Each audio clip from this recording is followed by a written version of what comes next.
Vendredi 11 août, Mathias Noirel s'est imposé en finale de Ninja Warrior saison 8. Le candidat est revenu sur cet exploit dans les colonnes de Télé Loisirs, évoquant notamment sa rivalité avec Jean Tesna du Moncel sur le parcours.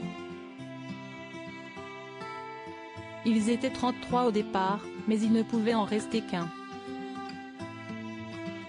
En jeu lors de la grande finale de Ninja Warrior, une belle cagnotte de 60 000 €, nettement en baisse par rapport aux années précédentes, ce qui a laissé les internautes perplexes. Les grands noms du concours s'affrontaient de nouveau hier soir, 11 candidats prêts à tout pour franchir les obstacles à la vitesse de l'éclair: Jean Tesna du Moncel, Iliane Chérif, Jean Tesna, Valentin de Carnin, Charles Poujade, champion en titre, Maxime Ben Medjani, Thomas Oufné, Clément Gravier, recordman du parcours, mais aussi les repêchés Clément Bigne, Victor Debrun et Mathias Noirel. Si est finalement ce dernier qui s'est imposé à l'issue de cette 8e saison. Et de quelle manière? Le natif de Cagnes-sur-Mer a gravi la tour des héros en 23 secondes et 2 centièmes, pulvérisant le précédent record de l'épreuve. Dans ma tête je me dis que je dois être le meilleur. Une victoire émouvante pour le professeur d'escalade, qu'il a dédié à sa famille, notamment son grand-père, qui n'a jamais rien manqué de ses exploits.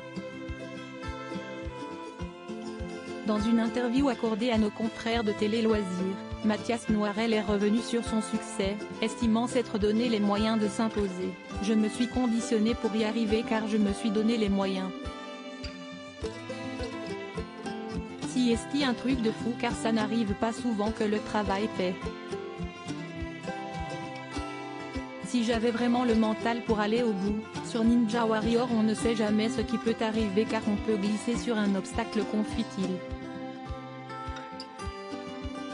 Et pas question pour lui d'avoir peur des grands adversaires face à lui. Je sais aussi très bien que Clément Gravier est le favori, mais dans ma tête je me dis que je dois être le meilleur et battre son record, a-t-il révélé au sujet du recordman. Même le grand Jean Tesna du Moncel ne l'a pas impressionné, comme je savais qu'il ne s'entraîne pas à la corde et n'a pas pour objectif de battre le record de Clément Gravier, je le craignais moins.